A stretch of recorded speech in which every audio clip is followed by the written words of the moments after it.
Alors, bonjour et bonsoir selon votre emplacement. Chers abonnés, soyez une fois encore les bienvenus sur notre chaîne ISN Info. Ici, c'est le partage des données et du sous-marin. Vous connaissez quelque chose, il faut s'abonner à la chaîne, partager vos liens YouTube avec moi et je serai à vos côtés. Donc ici, on va continuer sur notre apprentissage du langage Python et précisément, on va pouvoir travailler sur les cas d'utilisation de la boucle for et si possible de la boucle while also. Now. La fois passée, j'ai parlé brièvement de cette expression A égale A plus 1 par exemple et j'avais dit que j'avais traduit ça dans une de mes codes que ça c'est encore égal à ça, encore égal à cette ligne. Qu'est-ce que ça voulait dire? Ça voulait dire juste que pour ne pas se faire répéter, c'est la manière informatique de pouvoir encore plus élégante plutôt, de pouvoir aussi travailler sur la même valeur que ça ou bien la même expression. Donc quand vous allez trouver quelque part C égale A plus B, ça équivaut encore égal à A plus égal à B. D par exemple égale A multiplié par B, ça équivaut encore égal à A multiplié égal encore à B. De la même manière la division aussi, etc. Donc on va voir un petit exemple pour pouvoir élucider la première exemple là. Par exemple, je dis A, je donne une valeur de A égale à 12, je donne une valeur à B, je donne une valeur à B égale à 14 par exemple. Je peux faire ici C égale A plus B par exemple et je fais imprimer moi C, la valeur de C. La valeur de C, on va imprimer, vous allez voir que ça va être 26. C'est très bien. Maintenant, si je dis que A, pour ne pas encore redéfinir notre variable dans notre script, on va juste remplacer le C là par le A en écrivant A égale A plus plutôt A plus égale B. Et quand je vais avoir encore à imprimer la valeur de A, vous allez voir que l'interprétateur va faire quoi? Il va d'abord faire l'expression là, il va d'abord l'évaluer et ensuite la valeur de B. Et à plus de ça, il dit A. Maintenant, A a pris encore une autre valeur, A devient encore A plus et B. C'est ce que ça voulait dire, A égale A plus B. C'est ça, c'est ce que quand je vais enlever le plus là, ce qui veut dire que je vais mettre ici. Je vais mettre ici A plus B. C'est ce que ça voudrait dire. Donc, quand vous allez retrouver cette expression, ne soyez pas affolés. C'est informatiquement prouvé que c'est comme ça. Ça, c'est la forme mathématique standard que nous avons tous appris à l'école. Et c'est maintenant l'informatisation des choses qui sont là et pour mettre encore notre code un peu plus élégant. Maintenant, on va imprimer, on va afficher le résultat.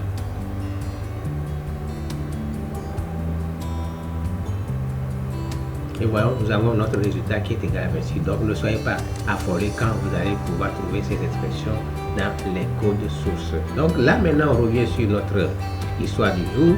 Notre programme du jour, c'est la boucle for. La boucle for, on va pouvoir l'utiliser, je vous ai déjà dit, dans les cas des séquences. Les séquences comme les tuples, les listes, les dictionnaires, etc. Les collections, surtout les collections des données. Collecter les données, traiter les données, filtrer les données, c'est la boucle for qui nous permet de faire ça. Donc, quand je mets par exemple for, je vais d'abord définir une liste. Je mets ici liste fruits. Je mets juste liste de fruits. Liste de fruits est égale et je donne par exemple ici banane plantain. Je mets ici orange, je mets par exemple citron, je mets par exemple quoi encore, papaye, et je mets par exemple pamplemousse par exemple. Donc, ce sont des exemples de fruits. Donc, maintenant, on peut hériter, c'est-à-dire parcourir les données de cette liste-là par la boucle for pour afficher un à un tous les éléments de cette liste-là. Donc, je vais mettre ici for quoi, je mets fruit. Une liste de fruits là, liste de fruits, affiche-moi tous les fruits et chaque élément, quoi, affiche-moi chaque élément. Donc c'est ça ce que ça voudrait dire. Ça c'est le plus élémentaire qu'on peut voir rapido hélico. Voilà, il nous affiche. Et la fois dernière aussi, j'ai eu à utiliser l'expression, la fonction end, et je vous disais que ça nous permet de faire quoi? D'aligner sur la même ligne, la ligne horizontalement. Mais il faut faire très attention quand vous allez à utiliser cette fonction là. Il faut faire très attention à ne pas l'utiliser en pagaille. Donc maintenant on va pouvoir faire autre chose. Il y a autre façon de pouvoir faire la même chose. Supposons que je veux avoir les éléments affichés horizontalement et maintenant quoi, à la fin je ne veux plus retrouver la virgule comme ici.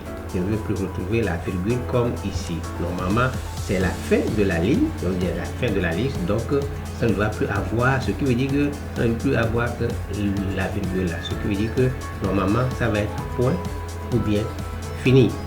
Il n'aura plus rien, ce qui veut dire que quand c'est comme ça, c'est comme s'il y a encore une suite.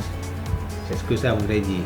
La virgule là laisse croire que quand vous allez encore ajouter quelques éléments, ça va juste afficher sur les mêmes lignes. Donc on revient. Ici, supposons que je vais encore transformer ça en une autre liste. Donc je vais dire ici, par exemple, liste qui va être maintenant une autre liste que je vais encore créer. Ça c'est la liste de string.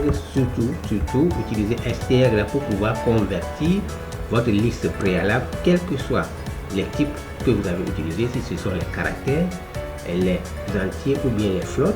C'est la même méthode. Il faut d'abord, parce que la méthode qu'on va utiliser, c'est la méthode join. Pour pouvoir utiliser la méthode join, il faut convertir d'abord votre liste ou bien votre tube, votre dictionnaire en chaîne de caractères. Si c'est les chaînes, par exemple, pas des chaînes de caractères, si c'est seulement les entiers que vous avez utilisés ou bien les flottes, il faut d'abord les convertir, ces flottes-là, en chaîne de caractères avant que la méthode jointe ne marche. Donc là maintenant je vais écrire ici par exemple fruit. Donc pour tout fruit, je mets fruit, donc je mets convertir ça là en quoi, d'abord en caractère pour moi. Si c'est par exemple ici c'est un entier, je viens déjà d'expliquer. Donc je mets encore ma boucle for fruit plutôt. Que j'écris fruit, une liste des fruits. Maintenant imprime-moi, je vais imprimer tout ça là. Donc je vais mettre maintenant pour afficher le résultat, je vais mettre ici affiche le résultat qui devient plutôt autre mon virgule là, et je vais mettre point joint. Donc là maintenant j'ajoute chaque élément de la nouvelle liste qu'on vient de créer, la liste là.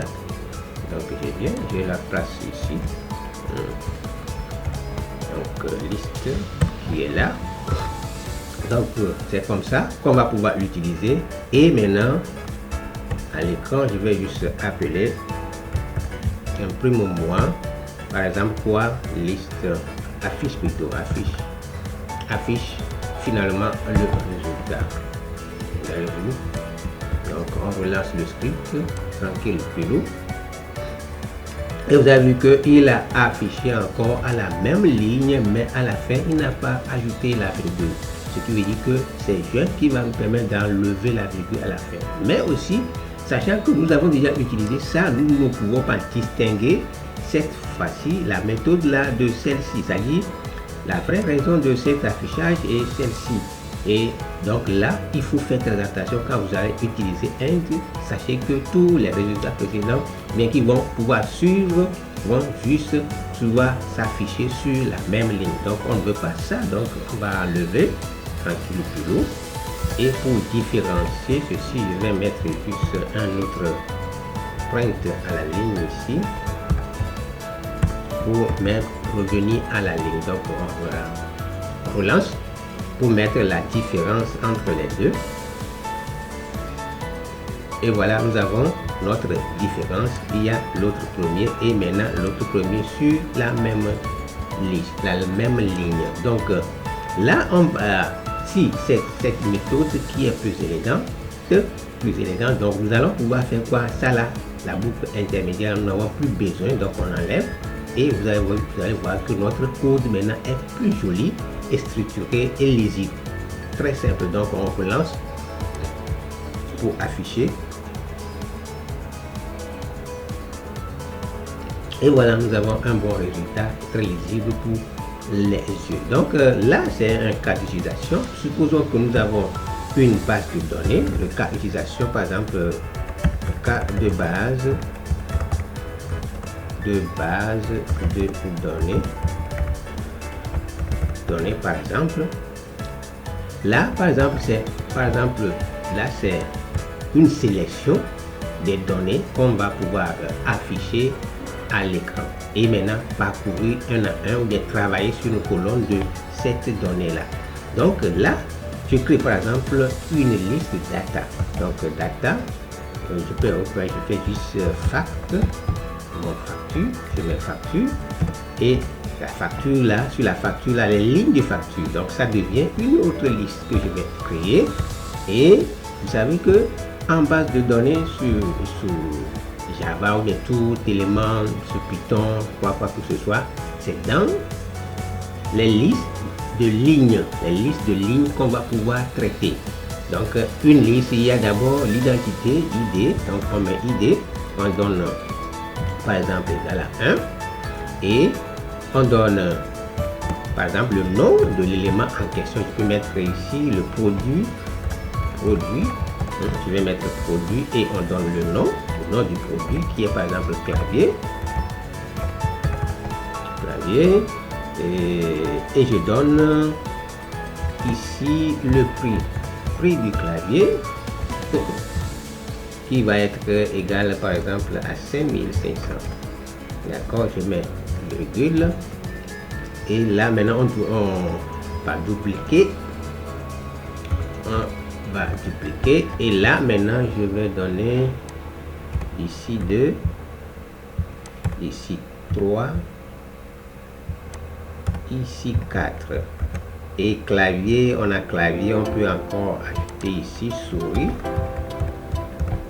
on peut encore ajouter ici tapis souris par exemple, tapis souris. Ici je vais mettre plus câble, n'importe câble, hein, je ne sais pas quel câble, mais le prix va être 15 500. Ici je vais mettre seulement 1500 et ici je vais mettre 5000 pour le clavier. Donc là sur notre facture voilà les lignes de facture qu'on a eu à sélectionner. Les lignes de facture on a eu à sélectionner. Maintenant on va créer le total ou bien la somme. Je vais mettre ici somme égale à 0, on initialise d'abord égal à 0 et on revient, on appelle notre boucle for tout élément. Par exemple, je vais dire ici toute ligne, donc la ligne là, tout élément de cette ligne là, donc on va dire ici ligne in facture et facture. Maintenant imprime-moi ça, on va pas tomber directement sur imprime, mais on va travailler d'abord sur les prix de notre ligne, de chaque ligne. Donc ajoute quand tu parcours une ligne, ajoute son prix à la seconde, etc. à tout jusqu'à ce qui est arrivé à la fin de notre truc. Donc là on met ici somme va être égal, c'est ce que nous devons, va être le tableau de quoi? De tous les prix de cette liste sélectionnée de notre facture. Donc on met ici prix, on met juste prix là-bas. Prix de quoi? De toutes les lignes qui va être ajoutées. le prix de toutes les lignes. Donc je mets ligne qui va être là. Maintenant, on va utiliser notre expression qu'on a vu tout à l'heure. Au lieu de dire encore somme égale à somme plus là, non. On va juste mettre ici plus. On va juste mettre ici plus pour pouvoir additionner au fur et à mesure qu'il va parcourir, parce qu'on a déjà créé une autre liste ici. Donc liste-moi tous les prix de notre sélection de factures là. Est-ce que ça voudrait dire? Donc là maintenant on vient de terminer. On revient maintenant carrément à la ligne. On fait print et quoi somme. Donc somme de la facture est par exemple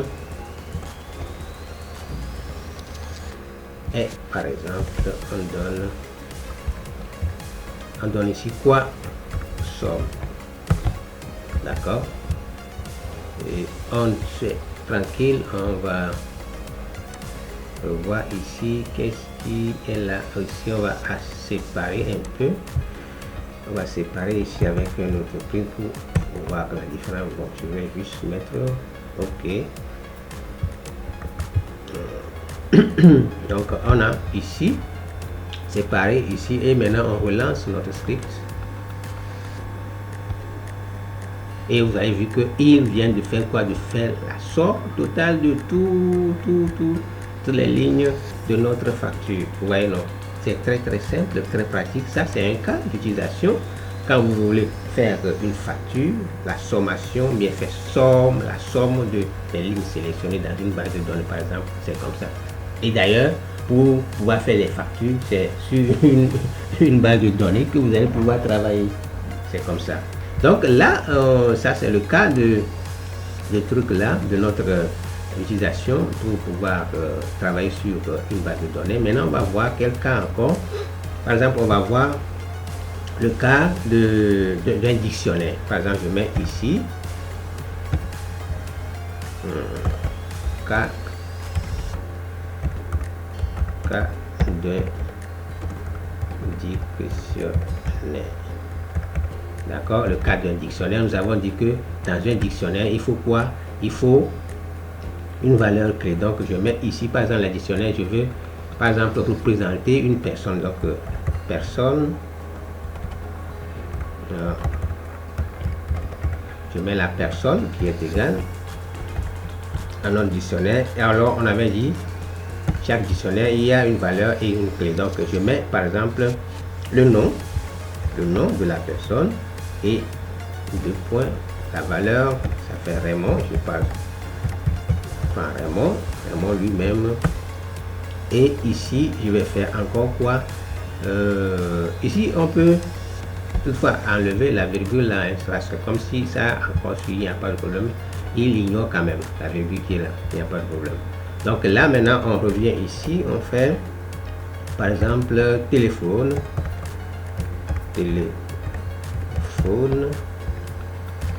va être un nombre entier. Je mets 2 8 98 56 68 09. Je tombe encore, je mets par exemple la ville, je mets 2 points et je mets Lomé. Ici je vais enlever un peu, et c'est ça, et je mets Lomé Togo Tinti. Donc Lomé Togo Tinti, il y a un petit warning, donc virgule qui manque. Dedans. Et maintenant, qu'est-ce que je veux? Je veux juste par la boucle for, par exemple, je vais mettre tout élément, c'est-à-dire je vais imprimer la valeur et la clé. Donc tout clé, je vais mettre ici clé, je peux mettre tout, hein. Je peux mettre K et var et V, ou bien V, par exemple in.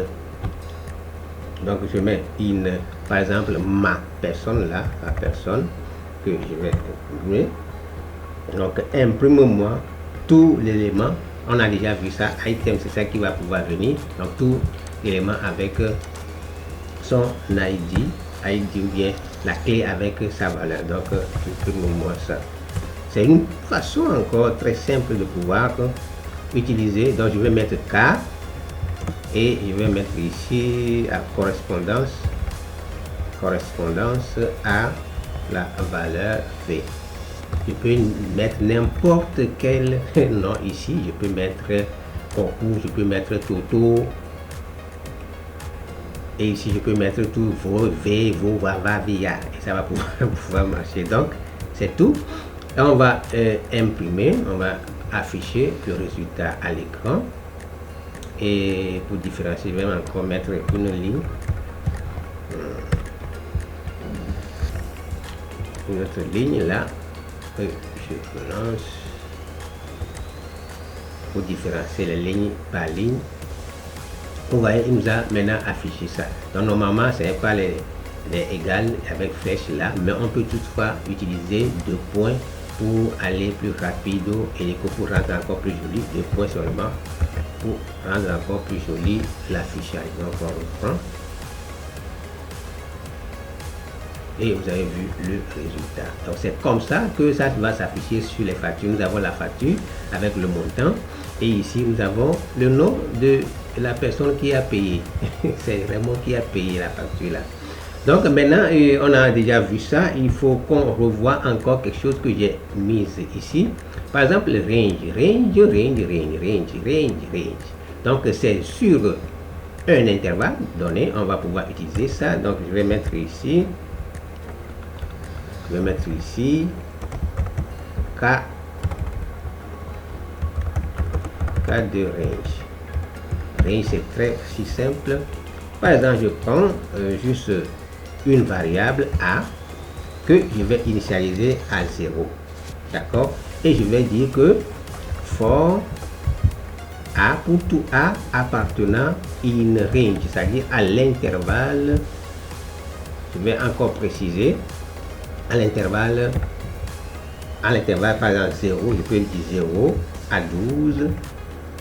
Donc, imprime-moi A, affiche-moi la valeur de A.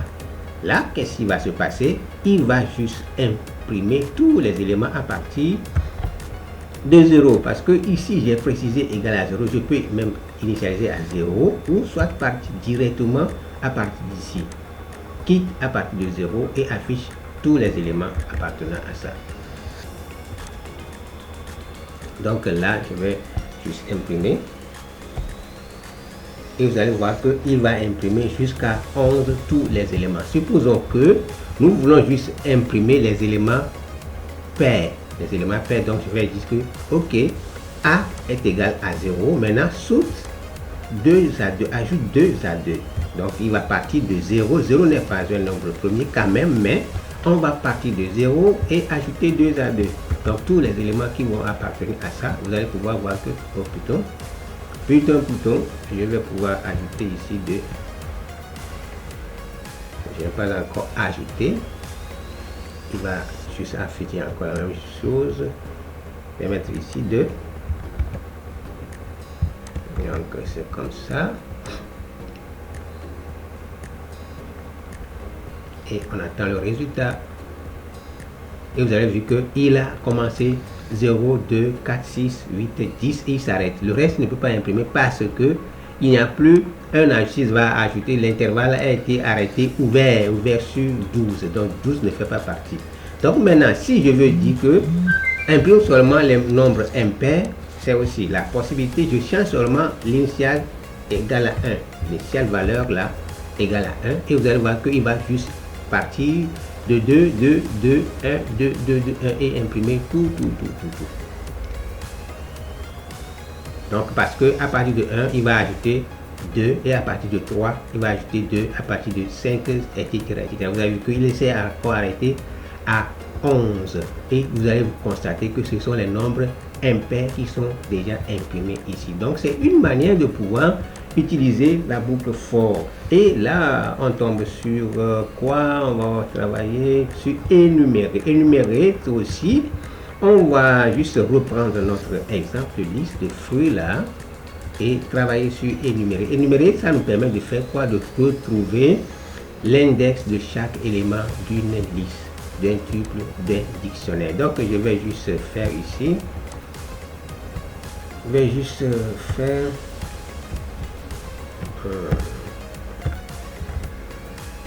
je vais mettre juste K de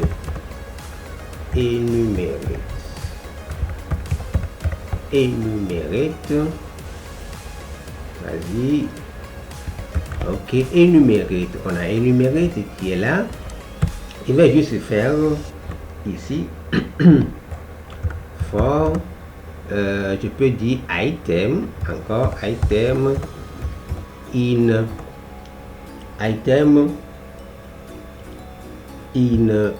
quoi d'abord in notre liste fruit là, le fruit. Donc alors que je vais utiliser notre liste de fruits. Donc item énuméré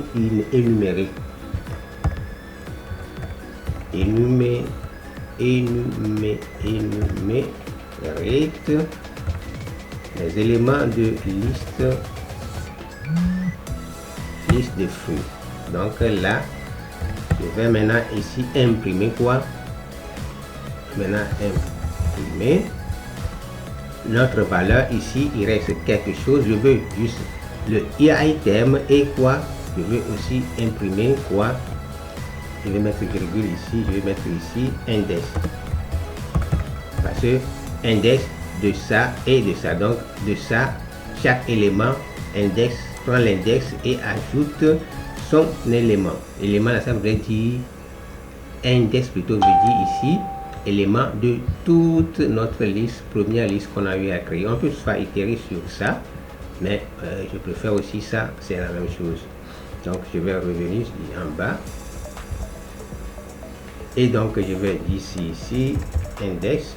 Je peux aussi nommer notre index comme je veux. Je peux dire ici x ou bien quoi. Supposons que l'index est i, donc ça peut être i, ça va pouvoir marcher. Donc l'index correspondance, je vais mettre égal, c'est mieux, correspondance, et je vais mettre ça correspond à par exemple ici item. D'accord, comprenez seulement ça, on a déjà vu brièvement ça précédemment, mais c'est encore une manière de revoir ça. Vous connaissez ça déjà, c'est que vous allez pouvoir partir travailler avec les fonctions etc. Donc on relance notre script. Vous voyez, vu que voilà, nous avons énuméré notre banane qui est la première position, c'est la position 0. Je vous ai dit la position 0, c'est la position 1. Donc ça fait position 1, position 2, position 3, position 4, 5, etc. Donc il va pouvoir partir de 0 et ça va pouvoir s'arrêter à 4 comme ici. Donc c'est une façon de pouvoir utiliser la boucle for et les manières le plus avant. On va encore revoir dans une autre vidéo très prochainement pour pouvoir associer la boucle while. Là on va travailler sur la boucle while et d'autres formes plus avancées sur la boucle while combinée avec la boucle for et les autres conditions qu'on a déjà eu à voir jusqu'ici. Donc là, d'ici peu, portez-vous bien. C'est tout ce que moi je voudrais pouvoir partager avec vous dans cette vidéo. Et n'oubliez pas de vous abonner à la chaîne, partager les vidéos, liker, commenter et on va pouvoir évoluer. Vous faites quelque chose d'autre sur les plateformes sociaux, les réseaux sociaux, faites-moi savoir. Je vais aussi adhérer à votre chaîne, on va pouvoir partager les idées. D'ici peu, portez-vous bien. Ciao, ciao.